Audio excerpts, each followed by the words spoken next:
Sekarang ciri kondisi eksistensial manusia. Kalau ini sebenarnya mirip saja dengan tokoh-tokoh eksistensialis yang kita bahas bulan ini, meskipun ada sedikit titik bedanya. Jadi menurut Viktor Frankl ada 6 kondisi manusia yang itu jenisnya eksistensial. Jadi manusia yang eksis, yang otentik, jadi dirinya sendiri itu menurut Frankl, yang pertama mampu menyadari diri. Jadi mampu sadar aku ini siapa, aku ini orang yang seperti apa, dan lain sebagainya. Jadi kesadaran. Jadi orang yang tidak hidup tanpa kesadaran, hanya mengalir saja diombang-ambingkan situasi. Tapi manusia eksis itu yang sadar posisi, sadar identitas dirinya.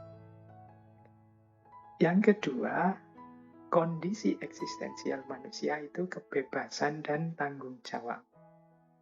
Jadi ya manusia itu bebas, itu pasti. Semua tokoh eksistensialis menitik beratkan manusia pada aspek kebebasannya. Tapi Frankl tidak hanya menekankan kebebasan. Menurut beliau ya di balik kebebasan itu ada tanggung jawab. Wong kita manusia yang sadar diri. Kalau sudah memutuskan ya siap menanggung resikonya. Jadi kebebasan itu senantiasa gandeng, nyambung dengan tanggung jawab. Ini kondisi eksistensial manusia yang kedua. Nah, kondisi eksistensial manusia yang ketiga, manusia itu eksis kalau dia mampu membentuk identitas dirinya dan mampu berhubungan dengan orang lain. Jadi diperhatikan ya kata-kata membentuk ini. Berarti kita berupaya membangun jati diri. Ini kata-kata membentuk, membangun ini mungkin agak berbeda dengan selama ini kita itu selalu mencari. Kan banyak kita menggunakan diksi mencari siapa aku, mencari jati diri. Enggak, jati diri itu bangunlah. Kalian ingin diri kalian seperti apa?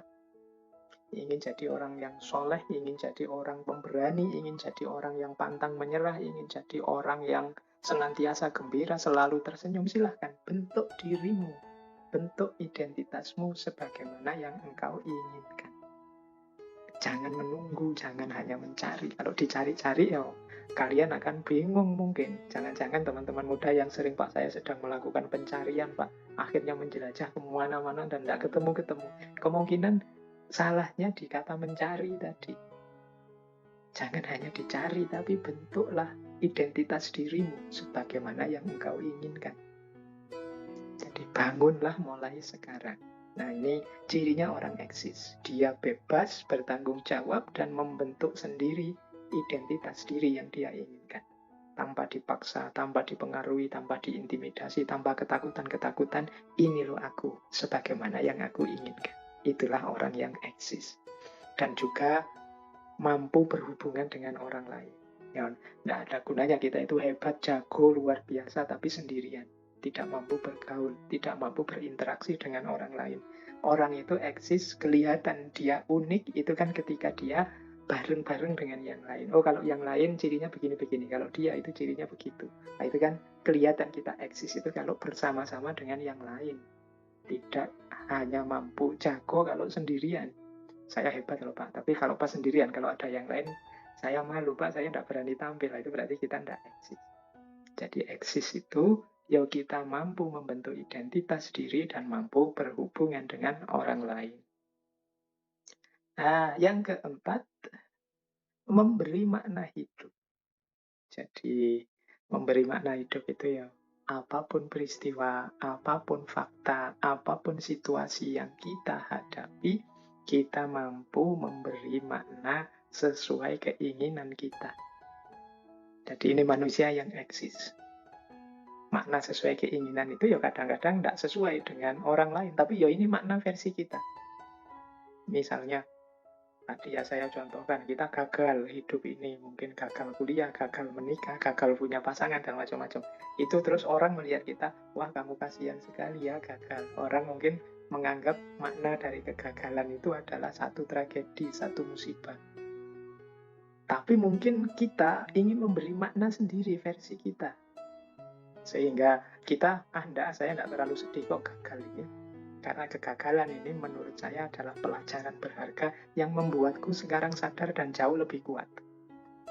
Besok aku tidak akan tergoda lagi, terdistraksi lagi, gagal lagi dalam hal seperti ini. Sekarang aku tahu rahasianya. Nah, ini berarti makna dari kita. Orang lain membacanya, kita itu kasihan, mengalami kegagalan, kegagalan berarti musibah, tapi kita tidak. Kita menganggap kegagalan itu berarti pelajaran. Jadi berarti aku sekarang dapat pelajaran baru, hidupku akan jauh lebih tangguh, lebih kuat setelah ini. Ini namanya memberi makna hidup. Peristiwanya sama, kegagalan, tapi kita mampu menempelkan makna sesuai keinginan kita. Nah, ini namanya orang eksis. Kata Frankl yang kelima, orang eksis itu orang yang punya curiosity, punya rasa ingin tahu. Orang yang punya rasa ingin tahu berarti dia akan terus belajar. Jadi terus nambah wawasan. Jadi yuk kita setiap malam Kamis ini ngaji, semoga bagian dari perwujudan kita ingin eksis sebagai manusia, bahwa kita juga ingin otentik, ingin hidup kita punya arti, punya makna. Sebagaimana kata Frankl kan, salah satu syaratnya orang bisa eksis itu ya dia punya rasa ingin tahu. Semoga ngaji filsafat ini bisa mengatasi atau menjadi jalan untuk melampiaskan keinginan tahu kita untuk tentang banyak hal. Nah, kemudian yang terakhir, orang eksis itu orang yang sadar bahwa akhir hidupnya adalah nanti kematian. Dia sekarang ada, nanti tidak ada. Nah, semangat kesadaran bahwa pada akhirnya aku akan tidak ada, ini kan di banyak filosof eksistensialis ini sering dijadikan pendorong untuk kita semakin bersemangat hidup dan semakin gembira serta menikmati situasi hidup kita apapun itu. Karena apa? Ya karena ini tidak selamanya begini. Masa hidup sekali saja kok nangis terus misalnya. Masa hidup sekali saja kok murung terus. Masa hidup sekali saja kok kita galau terus. Wong yo nanti semua orang pasti mati. Yuk kesempatan ini kita pakai untuk gembira, untuk menikmati, untuk mengekspresikan diri sesuai yang kita inginkan. Masa hidup sekali saja, keinginan kita gadaikan pada orang lain. Kita hidup tanpa mengekspresikan apa yang ingin kita wujudkan. Eman-eman. Nah, jadi inilah 6 kondisi eksistensial manusia menurut Viktor Frankl. Baik, nah sekarang kita lihat sebentar. Bagaimana sih persepsi seorang eksistensialis itu tentang hidup, kehidupan, dan manusia. Menurut Frankl, bagi seorang eksistensialis, dunia ini adalah sesuatu yang penuh potensi makna untuk diaktualkan. Jadi, dunia ini isinya adalah potensi-potensi makna. Ya segala macam peristiwa, segala macam kejadian kita dalam hidup ini kan sebenarnya ladang bagi pemaknaan. Kita manusia itu makhluk yang senantiasa memaknai. Peristiwa apapun kan kita maknai. Peristiwa kecelakaan, oh itu musibah. Tapi bagi yang lain, oh itu ujian itu. Oh itu peringatan kita selama ini terlalu sembrono. Nah ini dunia. Jadi memang peristiwa-peristiwa isinya dunia itu potensi-potensi makna. Jadi kenapa disebut potensi? Potensi itu kan berarti masih kemungkinan. Masih mengandung, belum lahir maknanya. Nanti yang melahirkan siapa? Manusia. Jadi posisinya manusia di hadapan dunia, manusia adalah makhluk yang menciptakan dan menemukan makna. Dialah yang melahirkan makna sesuai kebebasan dia. Kalau tadi kan masih potensi, belum aktual, yang mengaktualkan makna itu manusia. Jadi makna itu dari kita, dari manusia. Nah, tapi ternyata hidup ini, dunia ini ya tidak selalu menyenangkan. Banyak hal-hal menyedihkan, banyak penderitaan, banyak musibah, banyak kecelakaan. Tidak masalah. Kata Frankl, bagi seorang eksistensialis, semua itu yang memang peristiwa-peristiwa yang lazim dalam hidup ini, atau kalau bahasa kita selama ini sunnatullah. Jalan keluarnya apa? Jalan keluarnya makna tadi. Jadi tidak usah khawatir dengan segala kerumitan hidup ini. Hidup ini rumit atau tidak, hidup ini suram atau tidak, hidup ini menyedihkan atau tidak. Kuncinya di manusianya yang memberi makna. Jadi jalan keluarnya apa? Makna. Mari kita beri makna hidup ini secara eksistensial, sesuai yang kita inginkan. Termasuk terhadap kesulitan, terhadap penderitaan, terhadap bahkan kematian. Dan itulah istimewanya manusia. Jadi makhluk yang berenang dalam lautan makna. Jadi hidup ini apa, kematian ini apa, penderitaan ini apa, kesulitan ini apa.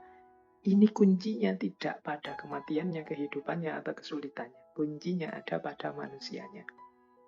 Nah ini mungkin menarik ya kalau kita sambungkan dengan pengalaman mungkin traumatiknya Viktor Frankl. Beliau menyaksikan langsung betapa pahitnya kehidupan dalam kamp konsentrasi. Toh demikian, manusia tetap bisa tidak putus asa dan memberikan makna-makna yang eksistensial terhadap hidupnya. Ini istimewanya manusia, mengalami peristiwa sepahit itu pun tidak menyerah. Kalau teman-teman membaca bukunya Viktor Frankl yang judulnya Man's Search for Meaning, itu kalau dipetakan ya bagaimana manusia menghadapi peristiwa yang sangat tragis dan sangat pahit dengan pemaknaannya, itu ada fase awal, fase kedua, ada fase ketiga. Ini saya jelaskan sekilas ya, tapi kalau teman-teman tertarik boleh membaca bukunya, kelihatannya terjemahannya juga sudah ada. Fase pertama, ketika kita berhadapan dengan peristiwa pahit dalam hidup kita yang mengganggu penghayatan eksistensial kita dalam hidup, ya fase pertama ini ketika kita langsung mengalami peristiwa yang memilukan, mengejutkan hidup kita, yang tragis. Ini tahap pertama. Biasanya tahap pertama itu kita berhadapan dengan opsi, kata Frankl, ini saya terima saja, atau sudahlah saya putus asa, bunuh diri saja jalan keluarnya kan. Ada salah satu opsi kalau sudah sangat pahit kan begitu. Apalagi melihat istrinya, beliau kan istrinya, ayah, ibunya, saudara-saudaranya meninggal di kamp konsentrasi tadi. Oh itu orang yang tidak berpikir panjang itu bisa jadi ngambil jalan pendek. Atau tetap menerima. Karena serangan tahap pertama ini, guncangan tahap pertama ini, guncangan yang luar biasa. Disinilah kita penting berusaha bertahan. Jadi sama seperti kalau orang sedang marah, orang yang sedang sangat sedih itu mungkin saatnya untuk menarik diri sebentar. Tidak kesusu menyimpulkan atau memutuskan apapun. Menunggu sampai pemikiran kita jernih. Jadi ini untuk teman-teman semua yang mungkin yang sedang digalaukan, disedihkan, disumpahkan oleh hal apapun dalam hidup ini. Kalau memang sedang tidak jernih berpikirnya, sedang emosinya sedang sangat tidak stabil, moodnya sedang sangat rendah, tarik diri sebentar. Kalau dalam agama ya saatnya kita mendekat ke atas. Tapi intinya memang jangan kesusu memutuskan. Jangan kesusu mengambil kesimpulan yang terburu-buru. Nah, kalau kita lolos di tahap pertama ini, kita akan masuk tahap kedua. Tahap kedua itu ya kita berhasil bertahan meskipun sangat pahit. Jadi meskipun hati kita tercapek-capek, air mata kita rasanya kering, tapi kita tetap berusaha bertahan. Nanti ada fase apatis. Fase apatis itu fase ketika kita sudah pasrah, sepasrah-pasrahnya dan tidak percaya lagi situasi akan lebih baik. Ini fase apatis. Sudahlah. Yes, memang ini tidak bisa diperbaiki lagi. Ini memang situasinya sudah fatal, sudah akut seperti ini. Ini fase apatis. Jadi kayak kita kalau sedih itu loh, mungkin sedih ditinggal orang yang kita cintai. Itu kan pada tahap pertama betapa kita ini seakan tidak percaya. Ketika kita sudah bertahan, kemudian muncul apatisme. Apatisme itu, ini mesti tidak bisa baik lagi, situasinya mesti akan seperti ini terus. Seolah-olah kesedihan itu tidak akan ada akhirnya. Tapi ya, di fase kedua ini, karena kita sudah mampu bertahan, biasanya ya kita mati-matian ingin survive, ingin tetap bertahan, apapun yang terjadi. Ini menarik teori ini kalau nanti teman-teman membaca misalnya psikologinya orang-orang yang terjajah misalnya. Dulu nenek moyang kita, simbah-simbah kita yang mengalami penjajahan ratusan tahun, itu mungkin juga mengalami peristiwa ini. Betapa menyedihkan, betapa galau, tapi berusaha mati-matian bertahan dengan harapan semoga nanti ada situasi yang lebih baik. Meskipun ada fase apatisnya itu sudah tidak mungkin lagi, ya memang situasinya seperti ini. Apapun yang terjadi harus saya terima, mau gimana lagi, ini fase apatis. Nah, kemudian biasanya masih ada sisa-sisa kemanusiaan yang bisa dinikmati.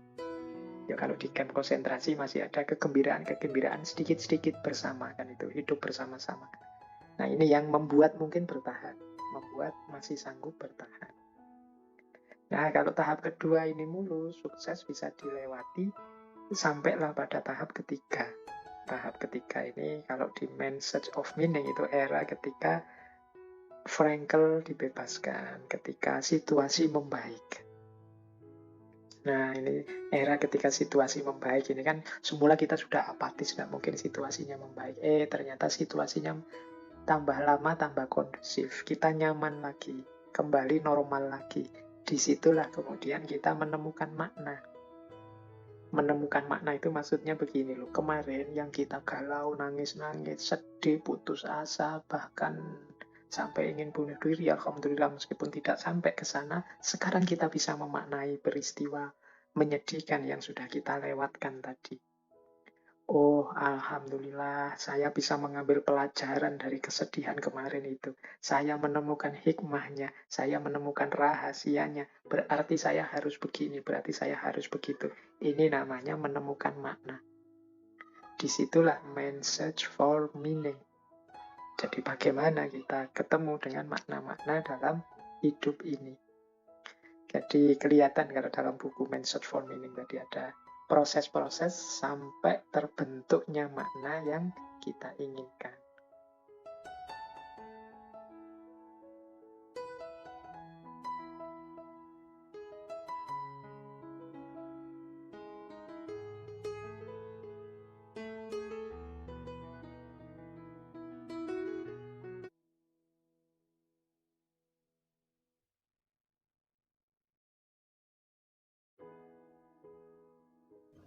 Kakakku yang menyadari bahwa aku semakin lama semakin sering melamun, tak acuh, mulai mengusikku dengan pertanyaan-pertanyaan yang sulit aku jawab.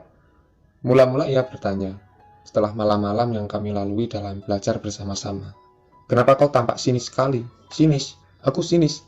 Iya. Apakah sinis itu? Aku bertanya. Sinis adalah ketika kulihat wajahmu kau tekuk begitu rupa. Biasanya kau banyak senyum, banyak tawa. Kulihat akhir-akhir ini kau tampak merenung. Adakah sesuatu yang kau pikirkan? Banyak. Apa saja?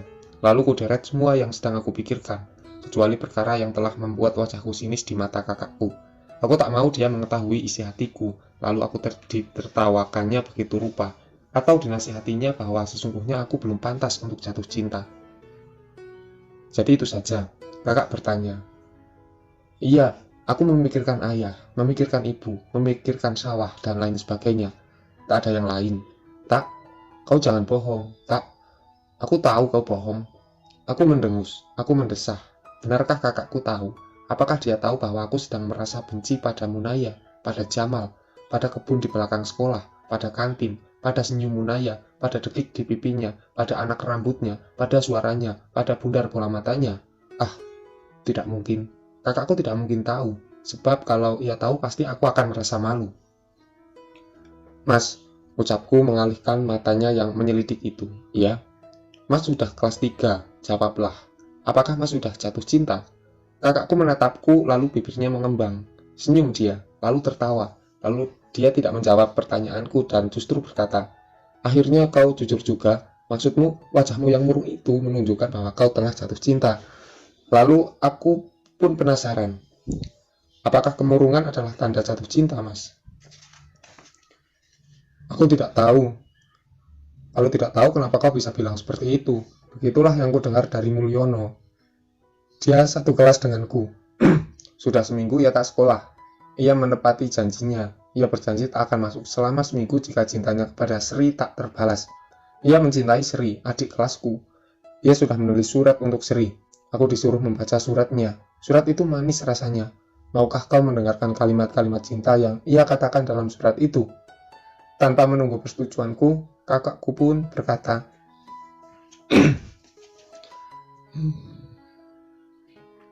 Sri, bintang boleh saja berkerap-kerlip, tapi pijar-pijar cintaku tak bisa dibandingkan dengan kerap-kerlipnya. Bulan akan tenggelam di balik awan dan mendung, tetapi aku tak pernah bisa menyembunyikan rasa cinta ini sedetik pun kepadamu. Sri, kulihat kau selalu diam, padahal aku selalu berkata-kata. Kau palingkan muka ke kiri, padahal aku duduk di sebelah kananmu. Ketika kau berpaling kepadaku dan senyum, kau berikan padaku di dekat musola itu. Hatiku berteriak-teriak memanggilku agar aku menulis surat ini untukmu dan menegaskan bahwa aku jatuh cinta kepadamu. Aku mencintaimu apa adanya. Kakakku tertawa. Aku heran dengannya, seakan-akan surat itu ia tulis sendiri dan isinya adalah cermin dari hatinya. Ketika aku tanyakan, ternyata Mulyono sendiri yang menulis surat itu. Ketika aku tanyakan, kakakku lalu menjawab. Sering membalas suratnya. Sehari setelah itu Mulyono tak pernah masuk sekolah sampai saat ini. Mas, ya? Apakah? Ujarku ragu. Aku menelan ludah. Semoga kakakku tak menertawakan pertanyaanku ini. Apakah orang yang jatuh cinta harus menulis surat kepada yang dicintainya? Kurasa begitu. Bila mana kau jatuh cinta, kau harus menulis surat kepadanya. Apakah tidak bisa dikatakan langsung saja? Bisa saja, tetapi perempuan akan malu mendengar ucapan cinta dari laki-laki yang diucapkan langsung di hadapannya. Kenapa malu, Mas? Karena cinta. Apakah cinta membuat malu? Iya. Kenapa? Karena kau masih kelas 2. Mulutku terkunci. 2 SMP, ujar kakakku lagi. Kakakku menatapku. Aku menunduk. Malu. Mukaku pasti merah membara. Kakakku pun berkata, Dik, ingat pesan ayah. Kau tak mungkin akan segera menikahkan. Cinta itu akan kau berikan pada istrimu. Tapi kau masih kelas 2 dan tugas kita adalah mempelajari pelajaran, bukan mempelajari cinta. Kalau kau ingin mencintai, hatimu bisa kau berikan semuanya kepada Allah. Bukti cintamu kepadanya adalah cintailah Rasulmu dan keluarganya. Itulah cinta suci, itulah cinta kita. Panjang lebar kakakku menasihatiku, seakan-akan ia berubah menjadi ayahku. Tiba-tiba aku rasakan kakakku sudah begitu tua, hingga isi dari nasihatnya sedemikian rupa. Dia tidak tahu bahwa hatiku tengah diamuk sakit karena Jamal dan Munaya. Sementara obat bagi hati yang sakit ini bukanlah cinta kepada Allah dan Rasulnya. Kau jangan salah, hatiku pun mencintai Allah. Walau mungkin cintaku tak sebesar cinta kakakku kepadanya. Setidak-tidaknya aku tidak ingin mati masuk neraka. Aku mencintai Allah karena aku berharap surganya. Karena itu aku selalu sholat, rajin sholat. Tak pernah aku meninggalkan sembahyang lagi seperti dulu. Dulu aku masih kecil dan anak kecil pasti diampuninya. Kini aku sudah besar dan pasti akan disiksanya bila meninggalkan perintahnya. Aku mencintainya, sumpah. Tetapi bukan itu maksudku. Aku sudah tidak merasa sebagai anak kecil lagi. Aku bukan anak SD. Ketika SD, aku tak pernah menatap wajah Munaya seperti sekarang. Aku menatapnya. Walau itu hatiku tak diamuk perasaan apa-apa, tapi kini aku merasa benci melihat Munaya duduk berdua-duaan dengan Jamal. Oh Muna, hatiku berseru-seru. Tahukah kau? Lupakah kau, bila laki-laki dan perempuan duduk berdua-dua, maka setan akan menjadi pihak yang ketiga. Tahukah kau, kau telah mengundang setan mendekatimu. Kau setan, setan kau. Aku benci kau setan. Aku mencurigai kakakku bahwa ia telah membohongiku. Karena itu aku menemui Aziz. Kau harus ingat, temanku yang satu ini, walau ia satu sekolah dengan kakakku dan satu angkatan pula dengannya, adalah teman sejatiku. Hari-hari indah telah kulalui bersamanya, khususnya pada saat kami naik pohon bersama menonton film Roma Irama dulu. Aku percaya Aziz akan berkata jujur kepadaku. Dia pasti tahu tingkah laku kakakku di sekolahnya. Dia pasti tahu pergaulannya dan siapa-siapa perempuan-perempuan yang dekat dengannya. Setelah aku meminta janjinya agar tidak bercerita kepada siapa-siapa dan agar tidak memberitahu kakakku, aku pun bertanya, adakah riwayat yang kau tahu kakakku sedang jatuh cinta kepada siapa? Bagaimana mungkin kakakmu jatuh cinta? Dia justru balik bertanya, maksudmu apa? Maksudmu bagaimana bertanya seperti itu? Ya tolonglah jelaskan dengan bukti-bukti bahwa kakakku jatuh cinta. Pacaran maksudmu? Pacaran? Aku justru bertanya, maksudmu? Walah dan. Aziz mulai meledekku. Jika laki-laki dan perempuan saling berdekatan, itu artinya mereka berpacaran. Kau jangan bakar hatiku. Maksudmu apa? Aku tersentak sendiri dengan jawabanku tadi. Cepat-cepat aku menelan ludah. Sialan. Kata-kata Aziz membuat hatiku terbakar, sebab aku langsung terkenang Munaya dan Jamal dan yang sering duduk-duduk berdua. Maksudku, apakah kakakku pacaran di sekolah? Iya. Oh, sungguh itu? Aku terperanjat, jantungku melonjak-lonjak. Siapakah gadisnya? Bagaimana cara dia berpacaran? Apakah dia duduk-duduk berdua seperti katamu tadi? Apakah dia cantik? Senyumnya, bagaimana senyumnya? Berarti dia telah membohongiku. Ayat-ayat Al-Quran, hafalan hadis-hadis, kosakata Arab, rumus-rumus matematika, semua itu dipacarinya. Aku sampai geleng-geleng kepala. Aziz tertawa, terbahak-bahak pula dia. Dikatakannya bahwa semua mata pelajaran adalah pacar kakakku. Kitab Al-Quran juga menjadi pacarnya, juga hadis-hadis Nabi, juga kosakata Arab. Di sekolah, dunia kakakku terdiri dari 3 hal, buku, mushaf, dan kamus. Bahasa Inggris dilalapnya seperti sambal tomat yang sedap rasanya. Bahasa Arab selalu dimenangkannya saat ia berpidato dalam perlombaan antar kelas. Di dalam kelas, para guru adalah satu-satunya perhatian. Ketika jam istirahat, kursi yang didudukinya adalah saksi hafalan-hafalan hadisnya. Kakakmu tak pernah pacaran dengan perempuan, ucapnya. Walau aku tahu jika kakakmu mau, 40 siswi bisa menjadi pacar dia semuanya. Sayang, aku bukan kakakmu. Kalau aku adalah dia, akan kupacari semuanya. Seakan belum puas dengan kata-kata yang meluncur dari bibirnya, Aziz masih berkata, pendek kata, semua orang mencintai kakakmu. Sayang sekali kakakmu tak memberikan cintanya kepada satu wanita pun. Jadi begitu, tanyaku dengan bodoh. Begitulah jadinya, jawabnya sialan. Jadi kakakku tidak jatuh cinta. Aku curiga, justru kaulah yang sedang jatuh cinta. Iya, benar, jawabku tanpa ragu. Dia tertawa. Kau jangan menertawaiku. Sejak kapan kau jatuh cinta? Hah? Sejak kurasakan hatiku sakit karena suka. Oh, sungguh aneh hatimu ini. Itulah, di saat aku merasa suka, di saat itu pula aku merasa tidak suka. Bukankah ini yang namanya jatuh cinta? Mana aku tahu, kau sendiri yang merasakan. Apakah kau tak pernah merasakannya? Tidak. Jadi kau tidak tahu bahwa suka adalah lawan dari tidak suka. Kau pasti bodoh. Aku tahu, jawabnya. Walau aku bukan kakakmu, aku akan tahu lawan dari benci adalah cinta. Itu namanya antonim, seperti tinggi terhadap rendah, baik terhadap buruk. Lawan benci adalah cinta. Aku tahu, kau jangan membodoh-bodohkan aku. Kau sendirilah yang bodoh. Iya, aku memang bodoh, jawabku. Makanya cari aku cinta. Pertama-tama, jelaskan dulu siapa yang kau cintai. Tapi aku ragu untuk berkata jujur. Aku ragu dan aku malu. Aku tidak ingin siapapun tahu, termasuk karirku ini, bahwa aku mencintai Munaya. Lalu aku ingat pelajaran di sekolah itu. Karena itu aku bertanya kepadanya, apakah sama antara suka dan cinta, Aziz? Itu dua kata yang berbeda. Tapi maksudnya sama tidak? Lebih baik kau tanya, wah guru bahasa Indonesiamu itu. Aku ingin tahu dari mulutmu. Aku rasa itu sama. Suka adalah cinta. Tidak suka sama dengan benci. Siapa gadis itu? Kau harus jujur padaku. Tapi ini rahasia. Iya. Kau tak boleh cerita kepada siapapun. Kan aku sudah berjanji tadi. Kalau kau cerita, aku mulai mengancam. Lebih baik ku tinju mulutmu. Aziz selalu takut dengan ancamanku. Makanya dia menggeleng-geleng. Muna. Jawabku. Muna. Darahku berdesir. Aku malu kalau orang lain mendengarnya. Jangan keras-keras. Muna siapa? Memang di dunia ini ada beberapa perempuan bernama Muna. Aku sebal. Maksudmu Munaya anak Pak Muslimin? Siapa lagi bodoh? Sekali lagi menertawaku kutunjuk mulutmu. Sorry, tetapi hatiku sakit saat ini. Sepertinya gadis itu tidak mencintaiku. Dia mencintai Jamal. Di sekolah, dia selalu duduk-duduk berdua dengannya. Aku sakit, Aziz. Obati aku. Gampang. Bagaimana caranya? Kau cari saja penggantinya. Katamu ada Ambar yang cantik itu. Aku jadi penasaran lihat wajah temanmu itu. Juga Eni, juga Wiwin. Bukankah 3 gadis itu yang selalu kau sebut-sebut? Mereka cantik-cantik kan? Kapan kau akan mengenalkanku pada mereka? Siapa tahu bisa ambil satu dari mereka untuk menjadi pacarku, atau ketiga-tiganya. Dasar iblis kecil kau. Kau jangan menertawaiku. Lalu aku harus bagaimana? Bantu aku. Bantu apa? Katamu Muna berpacaran dengan Jamal. Kau akan merebutnya. Tak adakah di dunia ini gadis lain selain Muna?